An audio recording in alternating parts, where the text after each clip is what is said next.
Good rising. Let's do some art together. Before we get into some art, I would like to show you the books that I'm currently reading and the book that I'm preparing to read and the oracle decks that are my favorite right now. Before we dive in, I'd like to connect to the rattle just for clearing the mind, clearing the heart space so that we can tap into our most authentic being. So you can relax, soften, loosen up, and just be in the moment. Allow the sound of the rattle to ground you. It's a very grounding feeling. And allow you to be very strong within your vision, clearing away the excess of stuff in the mind and just simplifying the mind, allowing the mind to be like a feng shuied house, a feng shuied temple, a sacred space for you to go into and experience insight, clarity, harmony, peace, unconditional love, healing, wisdom, and personal power. The kind of personal power strength required to really be in a strong, strong vibration of destiny.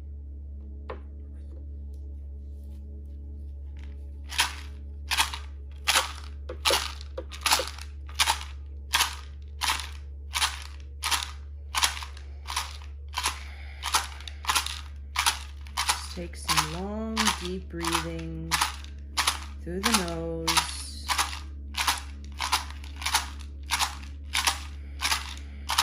Coming into the body.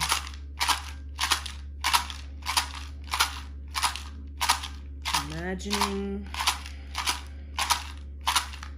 below your legs, feet, perineum, are roots bringing you down into the earth. Your spine like a trunk of a tree, and you have branches extending out the top of your head towards the light.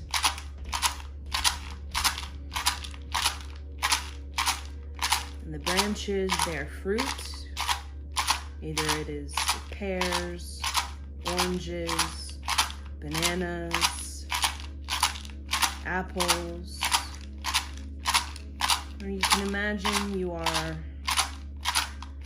a very special plants like strawberries, lavender,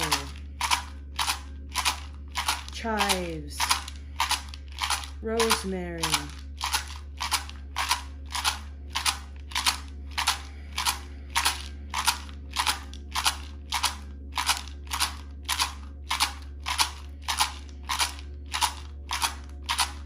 begin to connect to the wolf spirit animal ally. Just imagine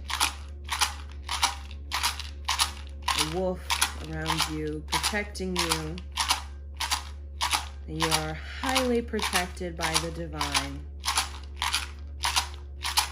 Abundance of prosperity surrounds you.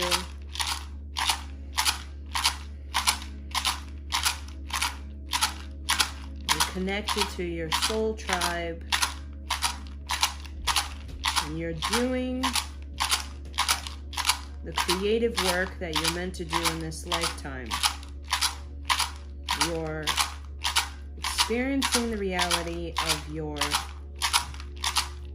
most creative wonder, and letting go of patterns, cycles, behaviors, mentalities, attitudes that are not for the highest good. You can sigh it out the mouth on the exhale.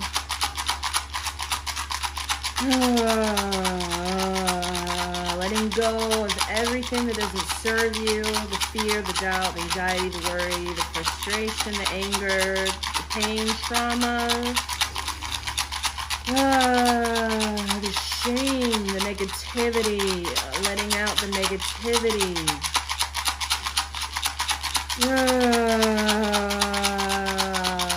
All the traumas that you take on from this world, from your ancestors, from your own personal journey.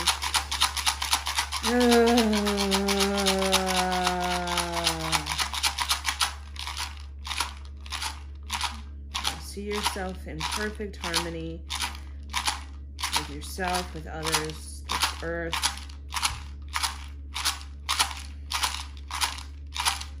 Being your most unique individual self.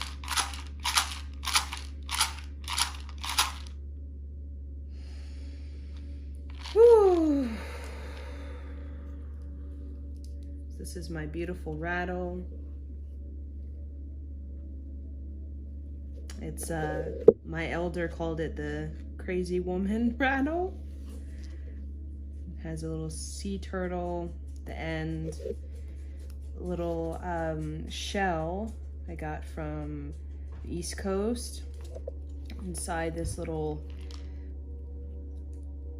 sort of potion container, I have a little flower, I have sage, I believe I have eucalyptus leaves, and then a little special note, heartfelt intention. Got a feather, got a pine cone, got another feather from the West Coast. It's from the West Coast, East Coast, West Coast, and I have peacock. I used to live in this place where there was free roaming peacocks, and they make the most wonderful sounds. It's so beautiful, and I didn't know peacocks actually made interesting sounds. I have a little hole in mine, so sometimes things come out, which I think is so magical. Because when I was making my rattle, I noticed that there was sort of like this hole, where it wasn't a hole, it was like a very thin, and this little thin part of the elk skin sort of teared. Now there's like some herbs that come out. So what I put in my rattle was some sage from the West Coast, eucalyptus leaves, and some little rocks from Sedona, like little pebbles. And traditionally we put in corn. Corn is one of the 3 special foods for Indigenous people. We have corn, we have squash, we have beans. Delightful. We can live off of corn, live off of squash, and live off of beans. And there's also such a delight to have strawberry, which strawberry represents the heart chakra.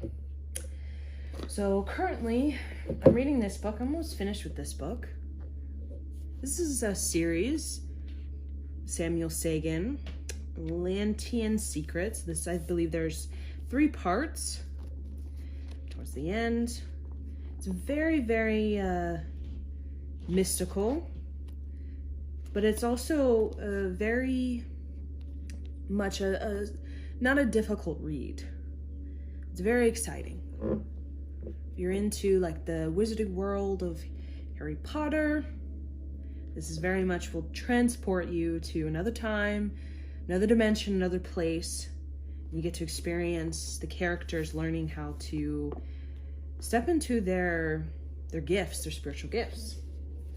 And this was actually given to me by a friend. It was actually was borrowing this book series. It's actually really hard to find. But then I forgot over many, many years. And I haven't seen that person in many, many years to return the books. And I'm just now starting to like read it after many, many years of having it.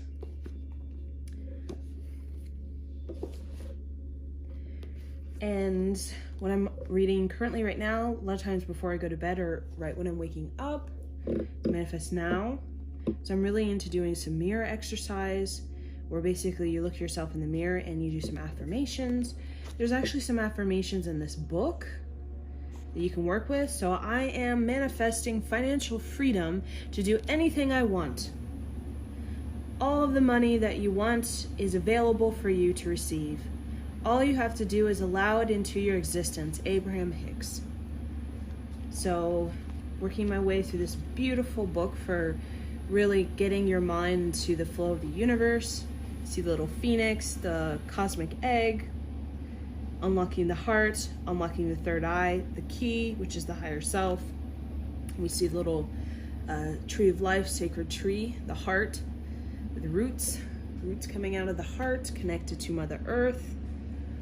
And then a book that I'm going to be working my way to is this one, Alchemical Imagination. This is the Carl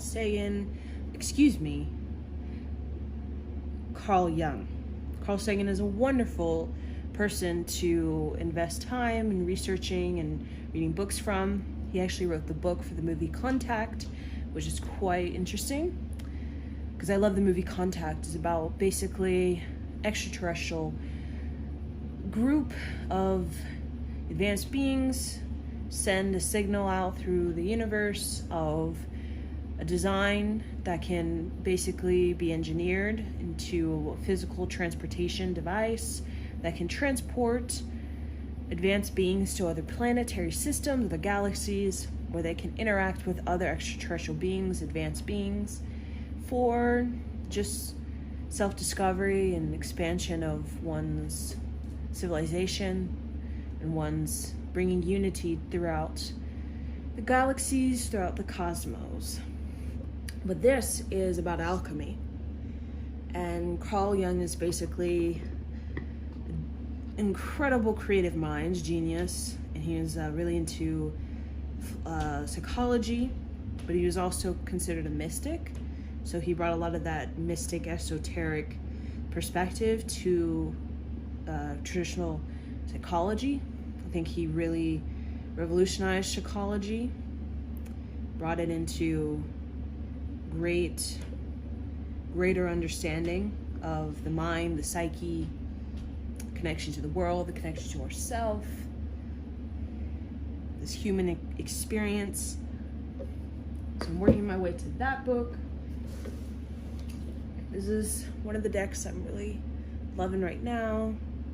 Egyptian Oracle cards, and I'll pull a card from each of the decks. Wisdom of the House Knight. And this is a cool one. Getting into the Vortex. So I'll pull one in this deck. You can see the little back of Abraham Hicks. So just sending out this prayer, this intention. May we connect to our destiny path. What is the helpful message that can get us into harmony with ourselves? So this one came out. We got, I have complete control over my own thoughts. And then there's a little background message. You can find yourself in an endless loop where you explain that you feel negative because of the negative behavior of someone else. But if instead you take control of your own emotions and you think an improved thought because it feels better to do so, you can turn it around. You have no real control over what anyone else is doing with their vibration or with their actions for that matter. But you have complete control over your own thoughts, vibrations, emotions, and point of attraction. So I love this little pictures. You can see the little mind. Looks like a atom. And it's a powerful message. We're not a product of the world. The world is a product of our mind. The greatest self-inquiry we could ever ponder. So then getting into this next deck, what is the message for our excellence at this time? It gives us strength, gives us confidence. Listening. You can see a woman is learning from the book. She's studying alchemy. Listening. This is listening to your instinct, listening to your intuition, trusting yourself. This is also about self-inquiry, self-discovery, individuality. The world can be very noisy, chaotic, a lot of chatter, a lot of different agendas. Listening to the silence. Listening to your heartbeat. There's a beautiful meditation, I'll share it with you quickly, where it's a Kundalini yoga meditation. You put your fingers on this little place right below the thumb, and you just listen to your heartbeat through the fingertips. You can find it right here in this little spot. And it's quite fascinating. Like when you go into it, it's like, whoa, it feels so cool. And you just breathe long and deep and just listening to your heart, feeling your heartbeat through your fingers, connecting your awareness to that heartbeat, giving thanks that you have heartbeat, being grateful that you have a heartbeat. Because the heart does a lot for your body. It's constantly going. And that's why it's important for rest. And sometimes we really we don't really value rest, especially in the Western world. It's all about like fast, ambition, striving, determination. I gotta hustle, and when, you know, there's also survival and working multiple jobs, and it can be difficult to really rest, recover when you're just in that beta state of like go all day long. But rest is super good for your heart, because if your heart doesn't get that deep restorative resting and sleep, where the body sleeps and the heart slows down, over time, over many years of the heart not getting the proper rest, it's not good for the heart. Because the heart cannot just go and be in this very active place all day long. And some people, even when they're sleeping, their heart isn't really fully getting that deep relaxation, because the body has so much tightness and stress. It's almost like the body is trying to sleep, but it can't really sleep. It goes into this kind of like surface level sleep, but it doesn't have deep sleep. Therefore, the heart can't get the deep healing it needs. So resting is a lot about having a practice of meditation, so that when you got to go to bed, your mind having a more of a meditative practice will help your body to unwind in the way that it needs to, so that you can get that deep rest you need, so that your organs can basically use that nighttime rest, 8 hours of sleep, to recover from the day, from the weeks of you basically going. Okay, so message from the Egyptian oracle cards.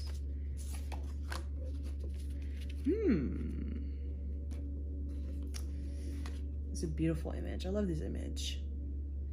So for me, this is about visionary quest.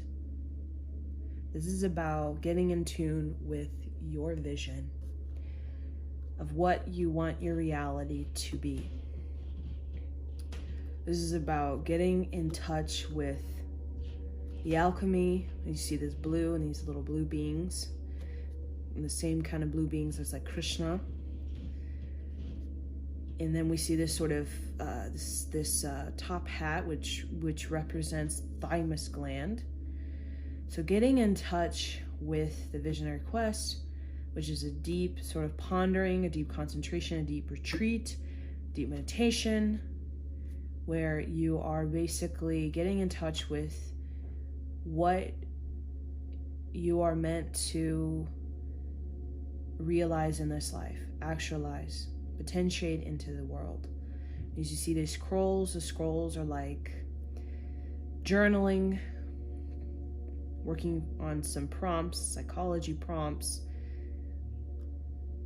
getting in touch with your own mind, working through that unconscious world, and starting to figure out how you can use your mind to your advantage, not your disadvantage, right? We want to put our mind in this place where it's working for us. It's giving us the kind of perspectives we need in order to fine-tune our reality and get in touch with kind of an improvement to reality that we can have. So those are the messages in these decks. And there's one card that I didn't pull. Like it was kind of still in the box. This is a little baby, and for me this is about the fertility and about new life, a new beginning. So this can be it can be about having a child, it could be about a spirit baby, it can be about your own inner child, it can be about your creativity, it can be about your innocence, it can be about the wild child self when you are unconditioned and you're basically just free, you're a total nature spirit. And then you get conditioned by the world, and then you stop going outside, right? You stop playing with the animals outside. You stop being curious about the geese and the ducks.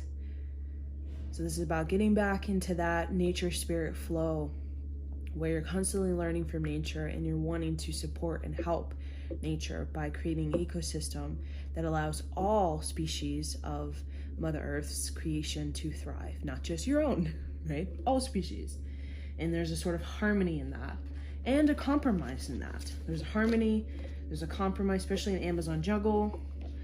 There's a compromise. In the Amazon jungle, if one species of insect is, let's say, overpopulated and it's causing, let's say, a certain species of tree to almost go extinct because that insect is not necessarily having a mutually beneficial relationship with that tree, Gaia tends to find a way to bring the balance.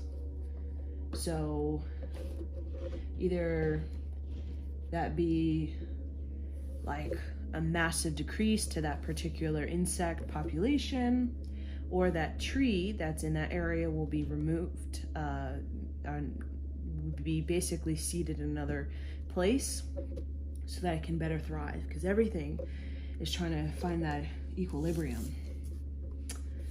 And it is a compromise, and sometimes it can be a little bit of a tough love, right? A tough love when you gotta change in a way that doesn't seem necessarily fair, right?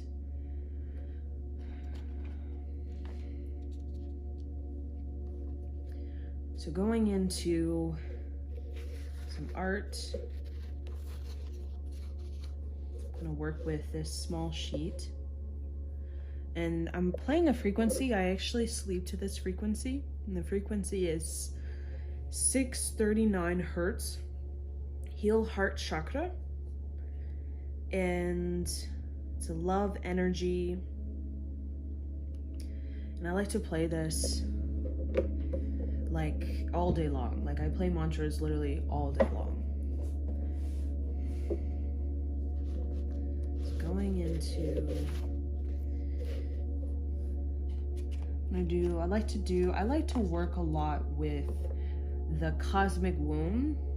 So I basically have spent many years of my early adult life, early 20s, in a mystic school. So a lot of people are like going to college and like 4 years in college, and I was like in community college 2 years, and I couldn't really afford, the 4 year. I didn't want to go in debt because I refused to be in student debt. So I was already in Mystic School, and then I started to like up it up and started to participate more classes, more studies, more workshops, and I've been doing that for I don't know how many years. It's like 6 years. There's like the pre-introduction, just like community college, where you get kind of the basic understanding, and then you get into the deep study, right? The coursework, deep sort of education, and then the master's, right? Which is like you are becoming very advanced in this subject of interest, right? Which for me is the applied yogic science and technology, right? And getting really advanced in that. And it's a pretty wide and pretty deep kind of exploration.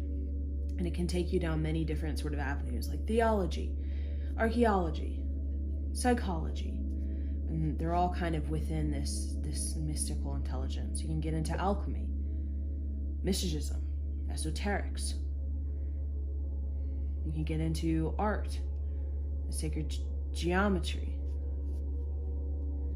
So that's what I pretty much been doing, and it's really exciting because that Mystic School, it kind of transports me to what I feel like university actually was, like in the time of Greek, the time of the Greek people, Greece. And when we think of Socrates and Plato, we're thinking of these men were in a mystic school in the time of like Greece. I think it was very different from the academia world. Like, I think it was very much kind of following in the footsteps of the Egyptians. So the Egyptians, Thoth there was definitely school, and it was very different from just like the academia. I think it was very balanced between patriarchal and matriarchal. So it wasn't just male perspective, it was male and female. So I think it was a lot more expansive, and I think it was a lot more fifth dimensional, right, instead of two-dimensional. I think it was a lot more expanded education system, right, for the Egyptians and the Greeks. And then it became, university became like, school of science, mathematics, right, school of art. But I think in the Egyptian, the way that they approach learning these things like science and math and art, music, I think was a lot more expansive. We think of like our past as primitive compared to us, like we're more involved, we're more advanced, but I feel like civilization is like a wave. I don't think it's just like a evolutionary theory. We're just like going up from the bottom, right? I think it's more spherical. I think there's waves to it, just like brain waves, because sacred geometry, which is like the root of all things and how things manifest themselves and structure themselves, and like the law of the jungle, I think everything is spherical. Everything is in that cosmic egg motion, movement, rhythm. So I don't think it would just be like this flat line from like bottom, primitive, small brain to, right, like that. I think that has happened, evolutionary, like small brain, bigger brain, bigger brain, bigger brain, and then you get to like who we are today. But I also feel like there's other kinds of things going on, right, beyond the two-dimensional perspective, that is not so much academia accepted, but very much a fascinating kind of personal self-inquiry. So the cosmic portal seen by like the Mayans is the womb, right? The cosmic portal is the womb, and is very revered in a lot of indigenous cultural societies throughout the Americas. So I'm just going to go into some silence and just connect to that cosmic portal.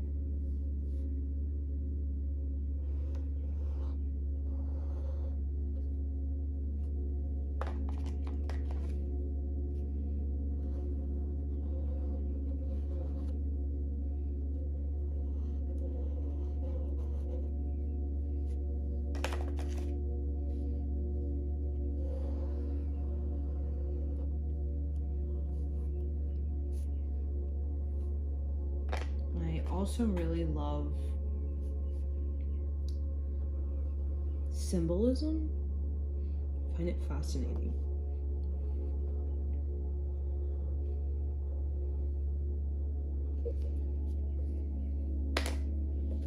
And I like to work with mixed media, so I work with all kinds of different materials.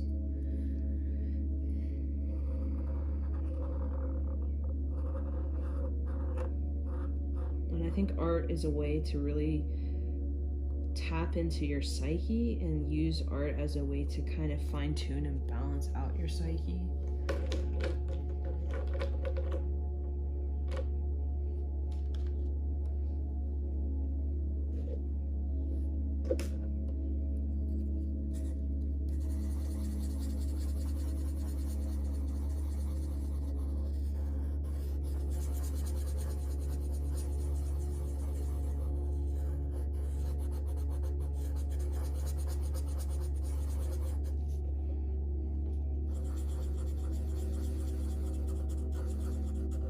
You'll be surprised on this planet how many women are actually really afraid to be in their feminine energy.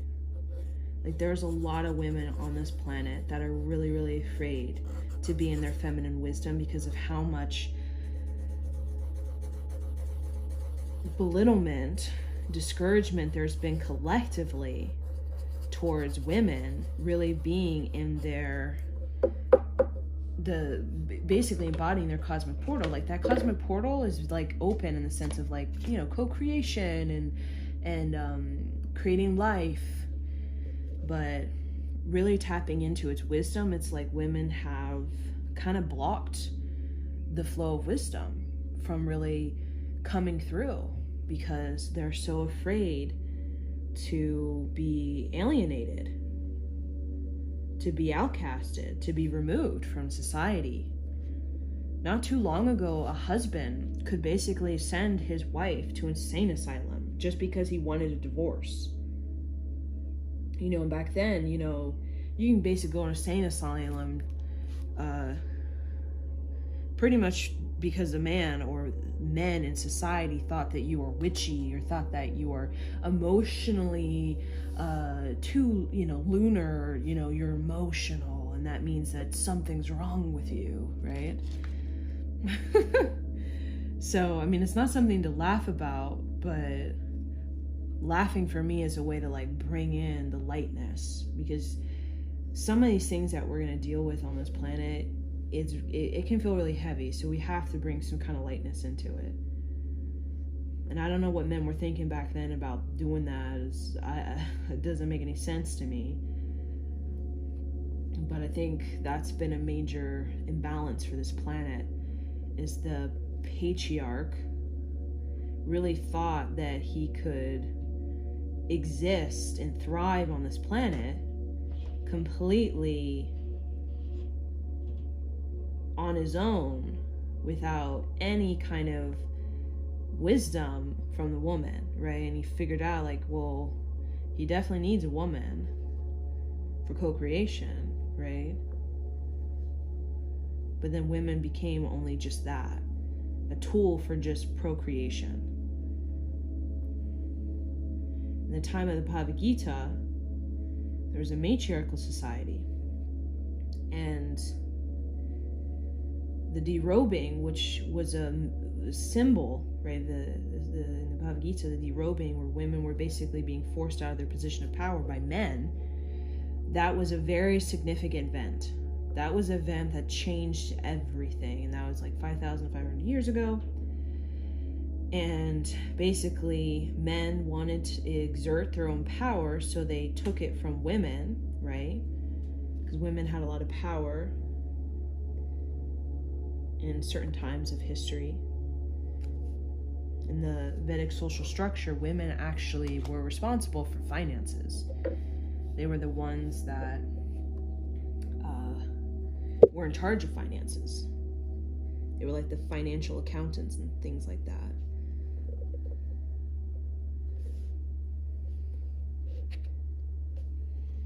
And then there was this whole like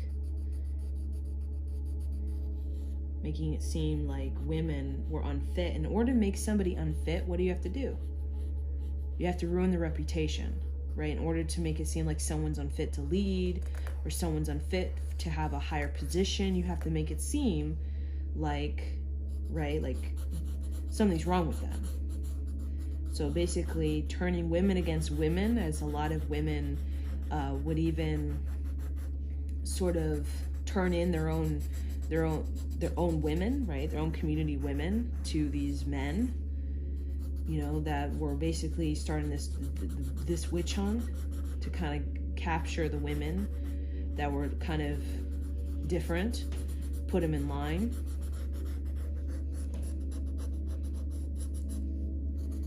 So it's a lot of women are afraid because of that to really be in their wisdom, because they don't want to be disconnected from their family. They don't want to be defamed.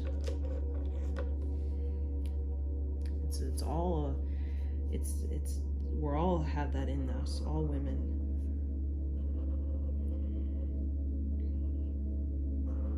Where we are afraid to really shine our light. We're afraid to be seen. We're afraid to be seen.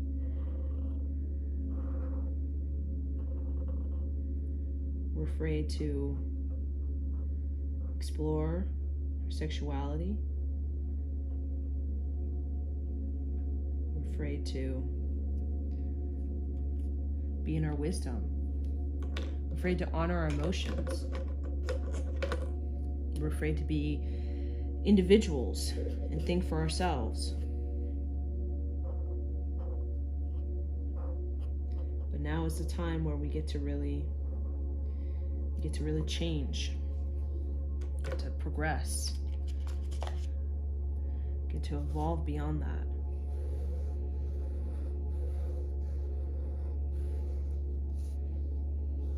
So I like bright colors. I don't like any kind of pale colors, because I believe the aura is bright. I don't believe I like to put in those bright colors, because I feel like when we look at like colors in the universe, the cosmos, I think they're actually all very bright.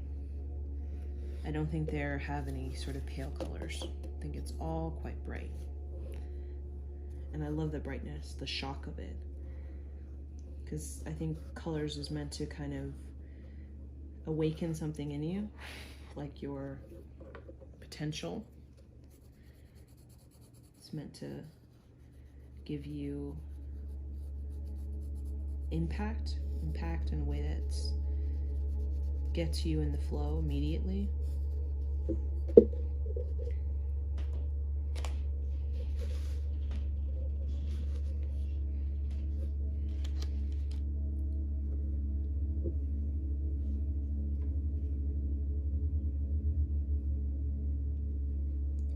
And also like doing this visionary art, because it's basically just a free flow where you're not really thinking like, am I gonna do it like this and then that? It's like all visionary, like you just following what you feel and not judging. So I'm doing it like this, I'm doing it like that, and I'm just not really caring about the destination or what I expect it to look like. There's completely no expectation, and that's what makes it free. There's just no expectation of it should look a certain way.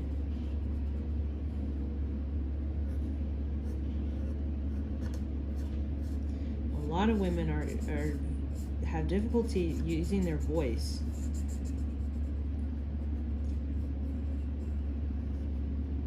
To really speak up for themselves, to really honor their self-worth.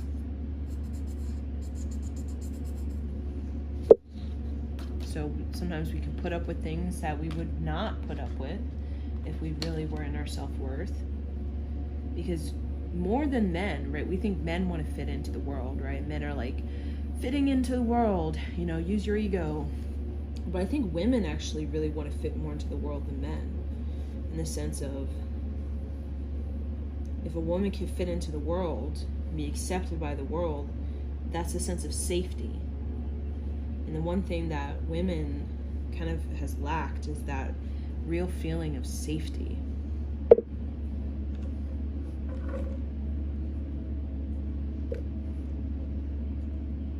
So a lot of times women, we want to feel safe. Fitting into the world is a way to feel safe. And it takes incredible strength to be like Frida Kahlo, Maya Angelou, right? To do something that doesn't necessarily fit into whatever the world says a woman is or not is. But to be your own voice, your own individual, have your own thoughts. It's almost seen revolutionary. And it takes so much courage to do that. Incredible courage.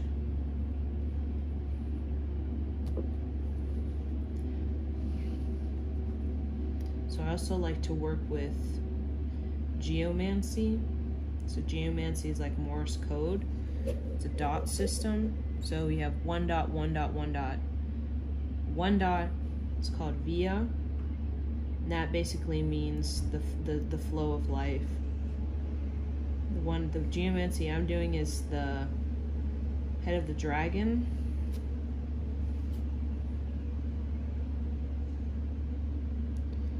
And that basically means you're entering into your north node.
I also really like the Basilic Pisces.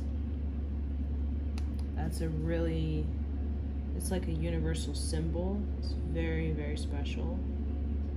Very much connected to the Ma frequency. And also we understand about the infinity symbol.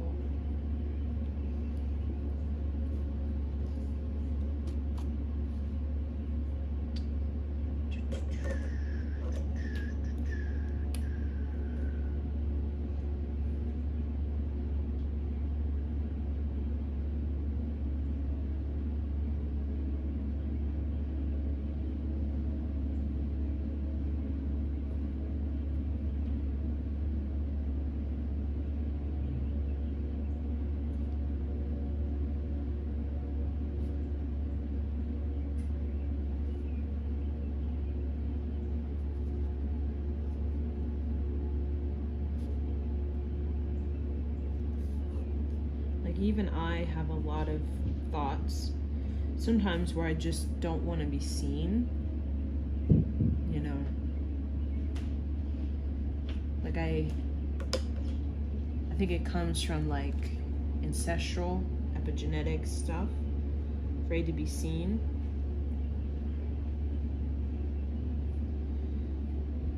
Because it's almost like as a woman to be seen, like in your creative power, your creative impact is almost like revolutionary, you know. And anything that's revolutionary, there's always a polarity, right? And as women, we know the polarity very well, right? We know it very well. And it's about finding that harmony in the friction, right? Finding the alchemy in the polarity, because there is an alchemy. There is a rhyme and reason for the polarity, even though it may seem unfair. It's a lesson to be learned.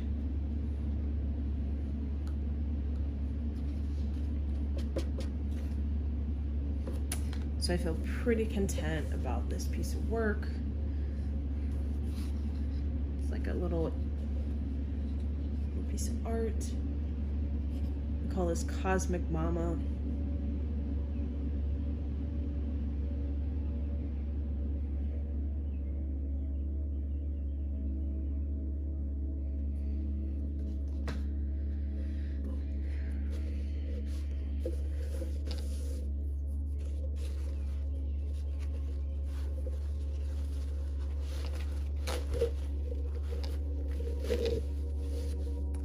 So I suppose that's why I like to do a lot of like womb healing pictures and this bright luminosity.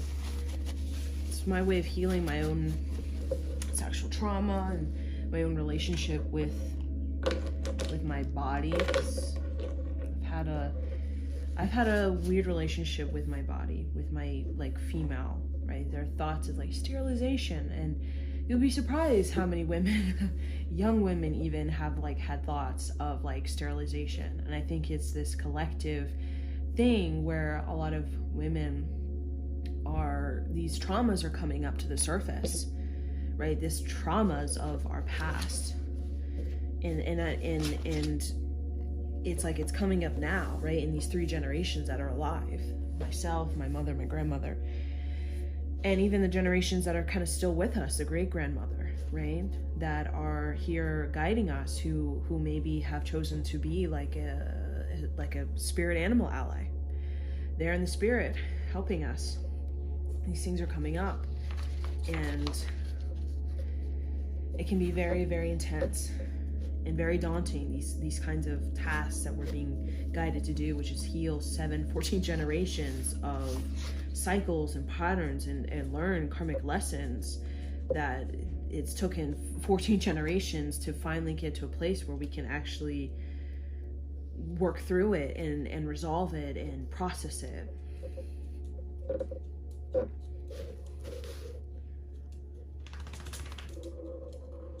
So I think that's why rest is so important, because we need to integrate, because so much energy is moving through us right now on this planet.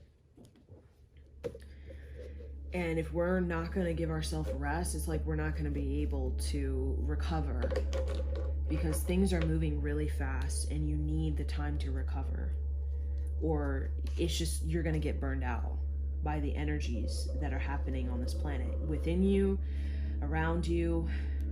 As you're clearing away some things, either you're aware of it or not, things are being processed through your physical body, through your psyche, that is connected epigenetically to your mother, your grandmother, right? Your very genetics is changing quantumly, expeditedly. And rest is a way for your body to like recover, to get the integration so that you can keep up. But if you don't get that rest, it's like you're gonna get the burnout. And I think that's why we have so much thyroid, adrenal fatigue, because there's so much energy moving through us. And some of this energy we're not even aware. Like we're just getting like major downloads all the time, and we're getting major activations from the new sun, from Mother Earth's planetary progression is getting different than what it was in the last 5,500 years. And we're like, whoa, like I feel so different, I feel so transformed, I feel so pressurized, I feel so emotional, I feel so all over the place. Is because there's things going on. There's things going on cosmically, as the Earth is moving into the photon belt, as it transitions into this evolutionary position within the galactic view, right? Earth in relation with other planets in the solar system and even beyond the solar system, right? The position of the solar system is different than what it was in the last Pisces age, right? In the last centuries. It's moving into a different position in a bigger orbit, right? We have the orbit, which is the sun. You know, we're in this sun solar orbit, but then there's also an orbit when it comes to the galaxy, right? The big galaxy. There's an orbit with that where everything's like in this spiral orbit with everything else, with other solar systems. And that orbit kind of changes position every thousands of years or so. And I think those orbits a little bit bigger, a little bit longer. So I don't know how many thousands of years or millions of years, right? But we're in a unique orbit, in a galactic galaxy perspective, that is allowing us to have a massive evolution that's happening very quick. Some evolution takes thousands of years, right, for something to just progress in the sense of the DNA or the genetics. I feel like it's happening like within just a couple generations now.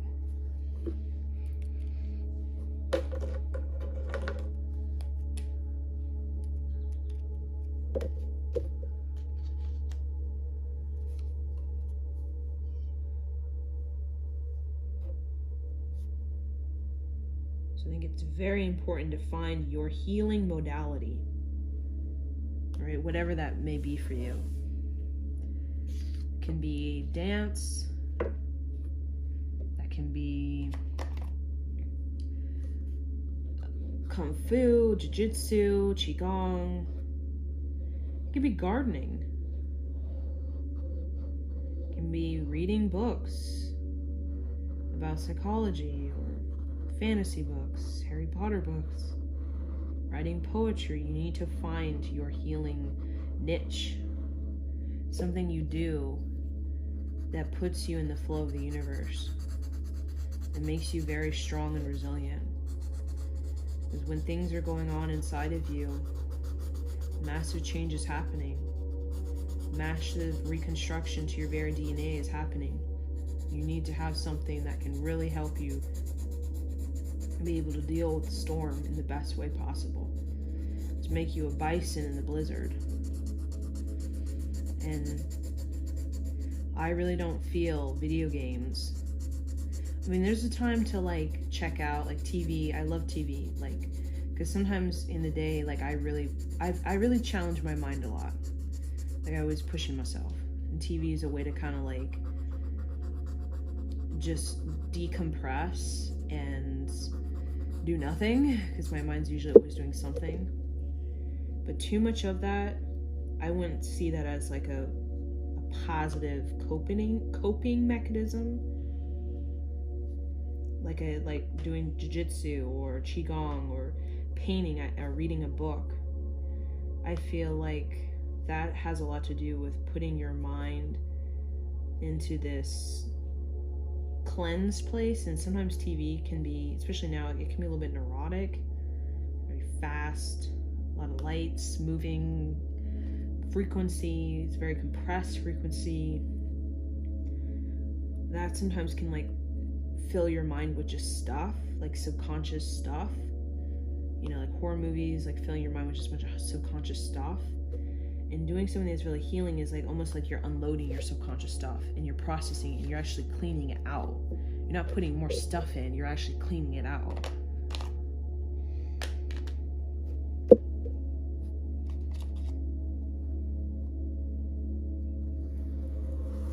Because some movies, I'll be honest, I can't watch.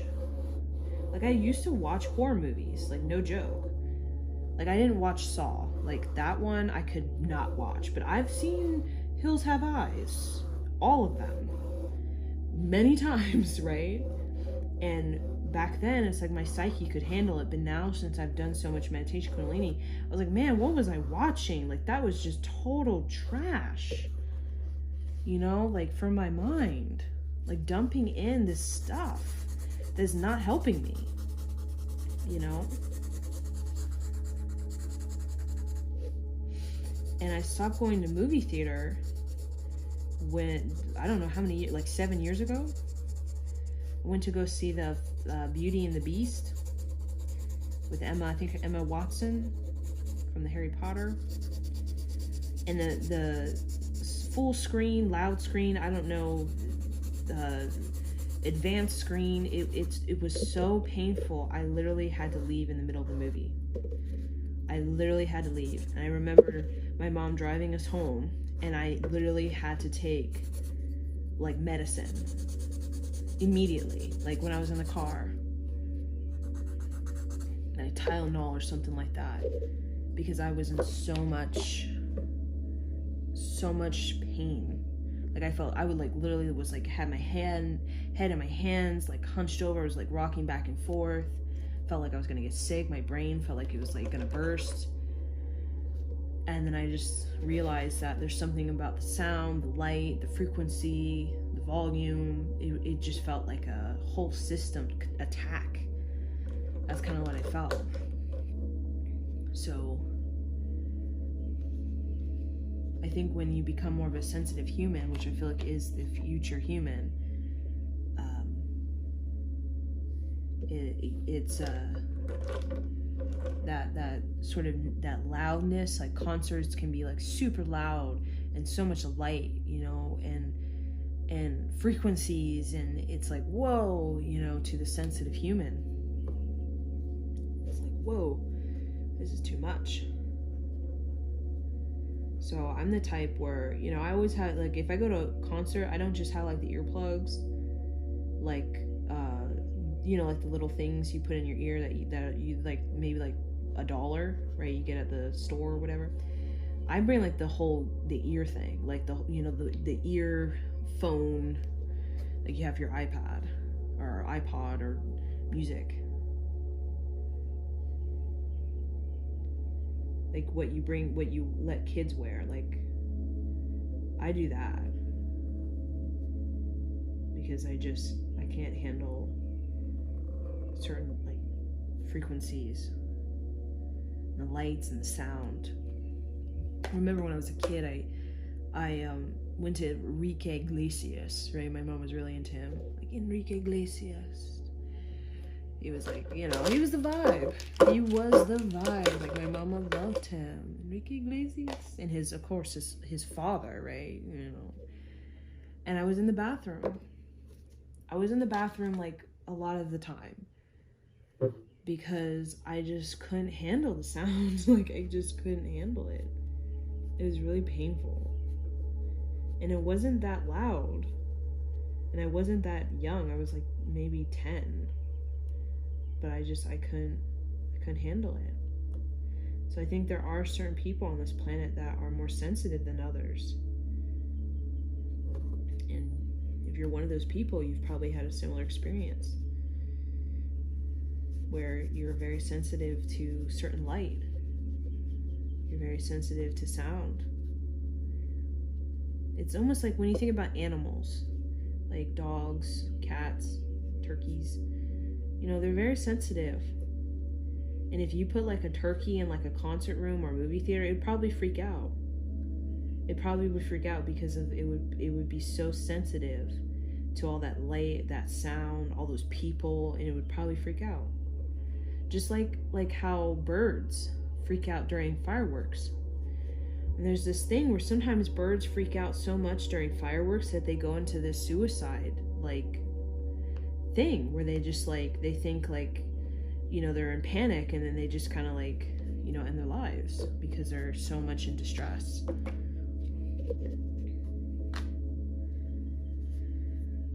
And dogs too, like completely panic. And kids too, because there's a sensitivity that dogs, cats, and kids have. That like when we become an adult, it's like we would get a little bit desensitized.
I also think it's really good at night to play a frequency, one that you resonate with, or even a mantra, like a bedtime mantra, right? Something that's soothing for you.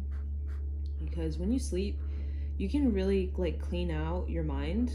Like you can really clear some stuff out. Like if you have the proper like support, you can really clear stuff out. So sometimes you have what I call subconscious poo dreams, which are just like random stuff that's just coming out and it doesn't make sense. You know, like just random stuff that's just kind of collected and like, you know, pressed together. And sometimes it happens like when you do deep meditations, your sleep is like literally you're purging stuff's coming out. So that's good, right? You shouldn't resist that. The poo dreams, where it's like literally just like waste, literally it feels like waste is coming out of your dreams. Because you're getting it out. You know, you want to get the stuff out. It's rather get it out than hold it in. You know what I'm saying? Like, you rather go number 2 than like not, right? You don't want to like hold it in because you got to get that waste out. So sometimes that's what dreams, it can be like a subconscious poo.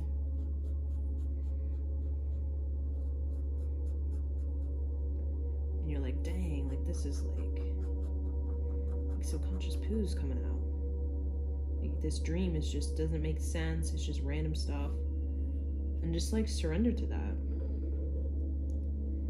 But when you have a mantra, it can really help you in the facilitation of that. To like, it can really purify you so your dreams become, you know, like you're cleaning stuff out.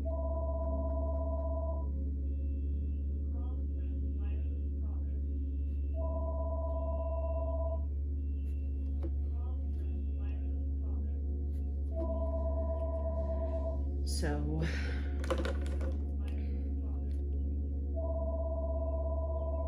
find the mantra and work it into your life every moment, every day.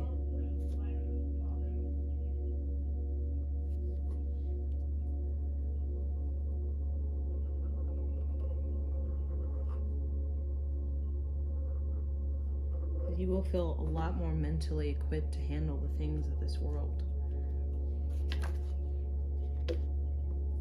When you have a mantra practice, sacred sound, help you deal with the noises of this world.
So I'm gonna call this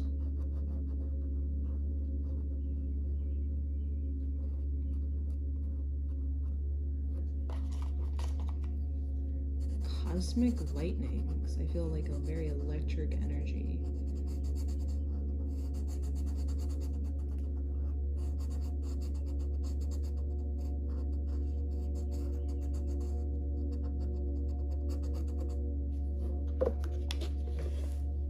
Cosmic Lightning. Fascinating.